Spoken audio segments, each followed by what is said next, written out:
Welcome to Tapped In with Tony. I'm your host, Tony Bogan, and tonight's guest is also a podcast host herself. She is the host of the Late Night Slice, Dana Sackett. Dana, Hi, thank you for joining me. thank you so much for having me. Not a problem, not a problem. I'm a fan of your work with the Late Night Slice. It's been a few episodes in, and you've covered a lot so far, especially with the last episode. Yeah, I'm still getting used to everything and it's a work in progress, but considering this is my first podcast, I'm really proud of how it's came along and we've kind of been bouncing off each other a little bit since I met you, which is really nice to meet someone else who does this too. Yep, exactly. Our shows pretty much started pretty much within that same time frame, which is the great thing. Right. And honestly, Dana, the first question for you is for the audience out there who probably doesn't listen to Late Night Slice. Where are you from initially, and how did your path lead you to Ohio State? Since you do go to Ohio State. Yeah, so I'm from Northeast Ohio. I usually tell people Cleveland, which is a complete lie. It's just like people don't know where Ashtabula is. So if you do, great. If you don't, it's like in the very pointy northeast tip of Ohio. Super small town. I went to a private school with like 40 people in my graduating class. So I wanted to get out of the small town so bad. So I was like, let's go big or go home. And I only applied to two colleges for my undergrad. It was Miami of Ohio and Ohio State. And I only toured Ohio State. So I was like, I got into both. And I was like, well, I guess I'll go there. Their program for what I'm doing was a little better. So, and I'm about to graduate. So I've loved it. And I think I'm going to end up staying in Columbus. Columbus is a really great city. I've been down there a couple times, and I'm from Shaker Heights, a bit of a bigger town than Ashtabula. Yeah, but it's still within driving distance. And Shaker Heights is such a nice area. Yeah, it is. I remember they put all the nice stuff in all the restaurants, the hospital, and stuff like that after I left, Of which is course. hilarious. That's how it always goes. Yep, and I am from Shaker Heights. I lived in Kent for a little bit. I live in Ravenna, and the one of the ironically that you mentioned, Miami of Ohio. That's where a lot of people from Shaker would go Oh, for okay. undergrad. But I visited Kent State, and the only two schools I put in were Kent State and Akron, and I ended up choosing Kent State in June, believe it or not, Really cutting it a after little close graduation. there. That I was too nervous about colleges and I'm a first gen student, so I had no idea what I was doing and I was like as soon as I hit junior year, I was like, okay, time to apply to colleges now. And then now that I'm graduating and need to go to grad school, I'm way behind. So we love how that goes. That's amazing. And how does I know as you said you like Columbus? How does it compare to a smaller town like Ashtabula, especially with Ashtabula being in the snowbank with all the wintry weather it gets? Oh yeah, first with the winter weather when it snows in Columbus, people freak out and I'm like this is nothing. And even being from Shaker, you still get more snow than we do in central Ohio. At most, I think over this 4 years I've been here, we've got maybe 3 inches, which isn't bad compared to home. Um, but in terms of living here, it's night and day. I mean, at home, everyone knew everyone's business, which, it's a bad thing. Overall, it's a bad thing. But you were really close with everybody, and everyone, like, kind of knew about each other. So it was really easy to make friends. Coming to Columbus, I was really scared because I grew up with all my friends. Like, we all went to the same school, kind of thing. Um, so it was a lot harder to find friends, but there's a lot more people here to find stuff that you're both interested in. So I've met a lot more diverse friends and I've gotten into a lot of new hobbies and passions because of that. My job opportunities opened up a lot. Um, and oh, the last thing is like I felt like when I was in Ashtabula, driving any more than 20 minutes like was really far and it was a whole day trip planned. I drive all over Columbus because there's so much to do. Within like an hour span of Columbus, there is an unlimited amount of things to do. And I drive like 30 minutes every time I go to see Colin, but the 30 minutes is a lot of just traffic. Oh yeah, Columbus is known for its traffic, and especially in the couple times I've been there. Oh, yeah. Um, this is gonna be a pretty obvious question. Have you been to an Ohio State game, and if so, what was your favorite Ohio State game you've been to? I'm ashamed to say this. I've only been to one Ohio State game. I went my freshman year to Michigan State, and the only reason I got tickets was because my friend at the time, or we're still friends, but my friend's roommate didn't want to go, so she just gave me the ticket last minute, and I went with a bunch of my friends, and it was really cool because I in Columbus, before all the games, we have what we call block, and it's really just everyone pre-games, all the bars, all the frats. So I went there and that was fun and I got to do all the traditions. And growing up in a very small Roman Catholic town, I grew up a Notre Dame fan. So that kind of had to change once I came here. The game was awesome, and I had full intentions of buying season passes this year because I wanted to see Notre Dame play Ohio State so bad. Like, since I started here, I was like, they play my senior year. It's a non conference game. It'll be awesome. And then I slept through my ticket window. So I did not go to that game. Man, and those they sell out the stadium fast, but I believe you'll have another chance. I believe Ohio State and Notre Dame are playing this fall in September, but it's Really? going to be at Notre Dame. Oh, I drive out for that though. I want to see an Ohio State game. That's definitely on my bucket list. They You've never are seen one? well. I've been to a couple Kent State games, but I've never been to an Ohio State game yet. But I definitely do Gotcha. want to go. Oh, absolutely. I'm so sad that I never went to the Michigan game. I was gonna buy because what a lot of students do is they buy season passes at the student rate and sell them because you can make a ton of money off of it. But I was like, I'm gonna go to the Michigan game my senior year. Honestly, it's probably for the best that I didn't go because it would have been disappointing and I would have just been mad. Sometimes it's like that with college football. The trends are turning.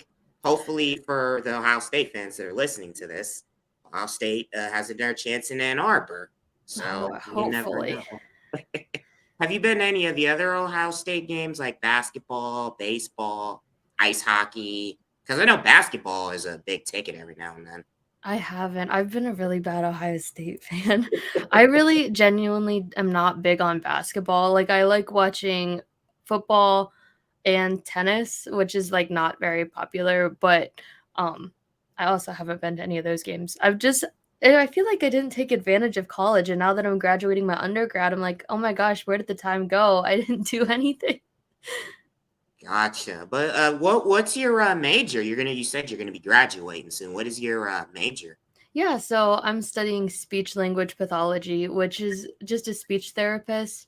Um, I originally was gonna go pre-med and I did an internship and I absolutely hated that. And I hated the idea of being in school for, 12 years of my life. So I decided, let's go with speech. I talk a lot, and that's why I chose to do a podcast. Um, and I like working with a diverse group of people. So now that I'm done with undergrad, I have 2 years of grad school and then clinicals, and I'm all set for the real world, I guess. Nice, nice. And talk about your podcast. How did Late Night Slice come to be? Besides when me and you were talking about our podcast in January, what Yeah. gave you the idea to start Late Night Slice? So actually, I originally wanted to do this podcast with my best friend, Ryan, and not to throw him under the bus, but we've been talking about it since high school. We're like, one day we're going to start a podcast and we're going to do true crime, and we both like it and we bounce off of each other really well. But he coaches high school football and he's got a job and he's like, I don't have time for this, and he backed out on me on the last minute, which kind of made me mad, but it's okay, and it worked out probably for the best because I'm still going to have him on.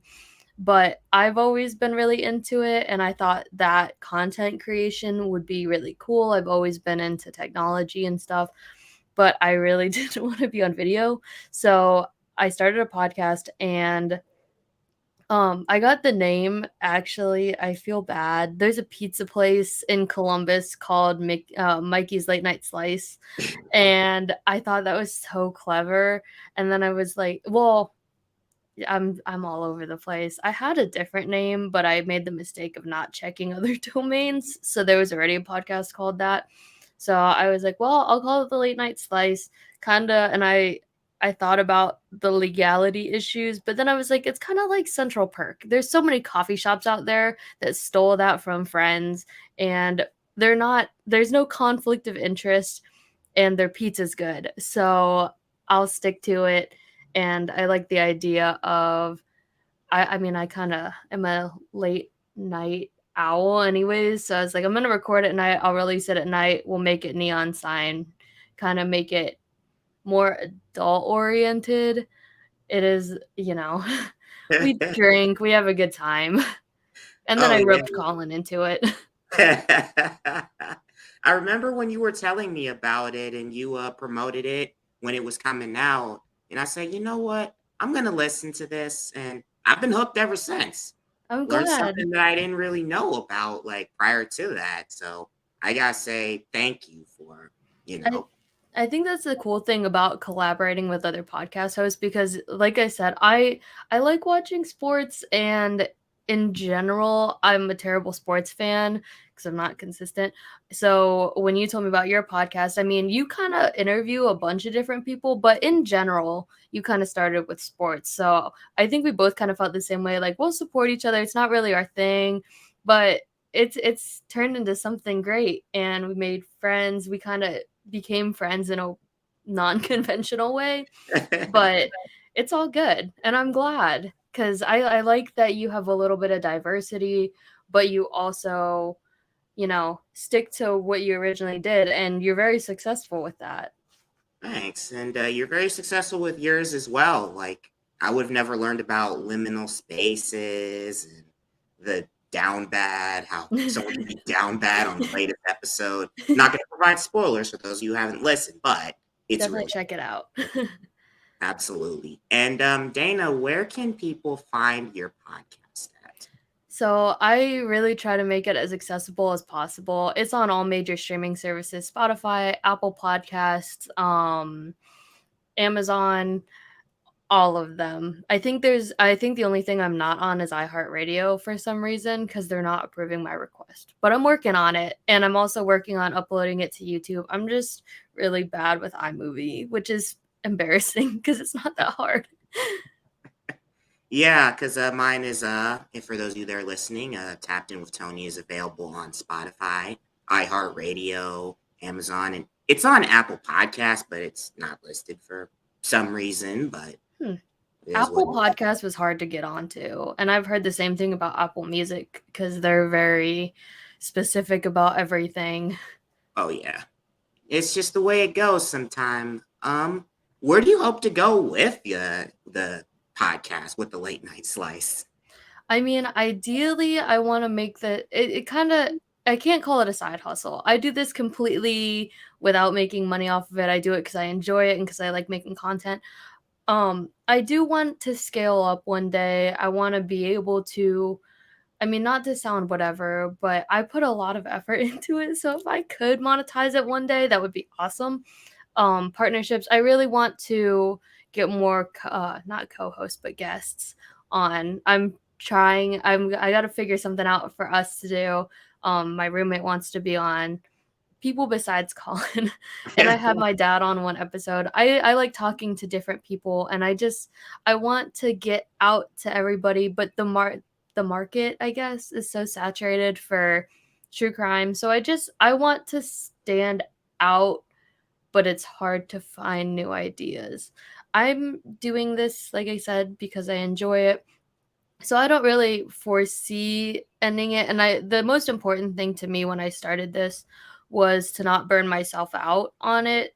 And the whole point of me doing this was to encourage me to do stuff in my free time and do something that I'm passionate about, that's, meaningful. Nice. And definitely also stay the course as well. And that's what I Absolutely. do with mine because, I've interviewed almost 20 guests so far. I'm going to definitely try to interview some more over the summer. So stay tuned for that. But you definitely have to stay the course with it. It's not going to be easy, but it will be worth it.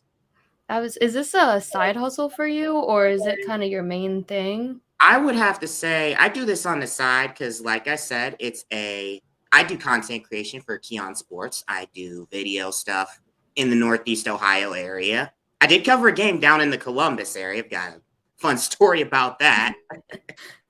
What Um, one? so I was up at Upper Arlington. I was down Upper Arlington. Great facilities, by the way. Oh I yeah, was they're covering the rich. game. It was 40 something odd degrees. They're playing Brunswick. It was cold and windy. The game only went 5 innings. I did catch a home run on video, though. Ooh. Yeah. Yeah, their Upper Arlington is so nice. That's like great off campus, but that's the dream. One day I'd like to live there, but it is very expensive and very nice. And I noticed that in addition to podcasting, you're also a power lifter. I am. Tell me about that. Tell me about how that came to be. In high school, because I went to a small school, it was really easy to play all of the sports. So I was really involved, but St. John is not very good. That's where I went to high school, if anybody knows. Um, we're not especially good at any sports. We're good at wrestling, but I did not do that. So once I got to college, I was not a standout athlete. And the only thing I really enjoyed was soccer and tennis. And those are really competitive here. So I was like, I don't have the time for that. And funny enough, it was an ex that got me into powerlifting. When we were together, he's like, well, just come to the gym with me. And I was like, well, I mean, I used to lift, but I was like super, super small. For reference, I was like under 100 pounds until I was in like high school. So I was super small and I was sick of people saying I was small. So I was like, okay, I'll go to the gym with you. And then I fell in love with it. It gave me motivation. Um, and it really, when people tell you it helps with stress relief and all that, it's true. You just have to get past the initial getting started. And it's more than just going to the gym for me because thinking about competing, it gives me something to work towards. I've tried getting into lifting consistently before, but I had no end goal other than, I'm just going to stay in shape.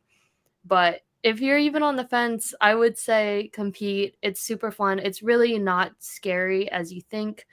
Um, and the people, like my friends who saw my lifting highlights from my last competition, they're like, who are all those people that are cheering for you? I'm like, they were just other lifters. I didn't know any of them, but you meet a lot of really great people who you can help, people who can help you. And the overall gym culture with powerlifting is so supportive. So I definitely am so happy that I did that.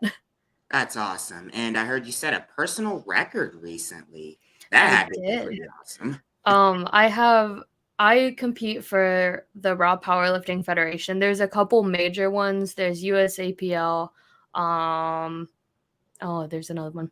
Anyways, that's Raw isn't that big anymore because their rules are more strict than everyone else's. But that's just who my coach competed under. He's like 80 and has world records. He's a beast. But anyways, my first competition, I set the state deadlift record. This one, I broke my own record. I and then that was and I set the overall weight. So when you combine squat, bench, and deadlift, I have the highest overall total of my weight and age. And then my personal best was in with my squat. And I honestly did not think I was going to do that. I hate leg day. So I was really shocked about that one. Wow. So you're a podcaster, Ohio State graduate, a state record power lifter. You're doing it all. I try to stay busy and I have like 50 million hobbies. Wow. That's amazing. That's amazing. Well, And thank you. what is your if you could pick a go-to song for the gym, if you could pick one go-to song, what would it be and why? What would be your Um intro, say, for a powerlifting competition? Honestly, so this is gonna sound so nerdy, but I love anime, and when I'm lifting, I listen to like anime remixes from like motivational speeches. And if any of you guys watch anime, there's a scene from Attack on Titan where they're about to go into battle, and like I even have a lifting belt that I paid way too much money for that has the quote on it, but it's like my soldiers rage, my soldiers fight, and they like charge into battle. So like that would be my go-to, and it's this really cringy dubstep version, but it gets me hyped up and it works, so I'm sticking to it. Nice. And if you had a song that you could use for a late night slice, like what would be your intro for that? Because I know, especially with Halloween down the line, people obviously use Thriller. They mention Ghostbusters by Ray Parker and just other Halloween based songs. What would you use if you could use a song? Oh, that's tough. I feel like I don't know if you've heard this. I guess I kind of have a thing for the same types of music. The spooky, scary skeletons, but like the one that was trending on TikTok last year, where it's like hip hop rock kind of vibe. It's remixed, it's not like the kid version because it's goofy, but everyone knows it and it's a classic, and you always know what you're getting with it. That's amazing. And Dana, thank you for coming on the show. And if you have any more advice or anything else you want to plug, floor is yours. I would just say thank you for having me on. Um, Keep up the good work. And if you guys are interested in the late night slice, we do every other Thursday. I want to go up to weekly, but with graduating, that was a lot. And so every other Thursday, check us out. And words of wisdom. If you are on the fence about doing anything, go for it. Because if you don't start, you're never going to, and you're just going to keep pushing it off. I would have started this years ago if I didn't procrastinate. So the hardest thing is just getting started. Everything else comes along the way. Facts. Dana, thank you for coming on the show. And for those of you that are watching on YouTube, you can sub to Tapped In with Tony YouTube page. You can follow me at Twitter at tboges, TBOGES 2010. And you can download the podcast. It's a Tapped In with Tony. It's on Spotify and other streaming services. Thank you guys for listening. Thank you.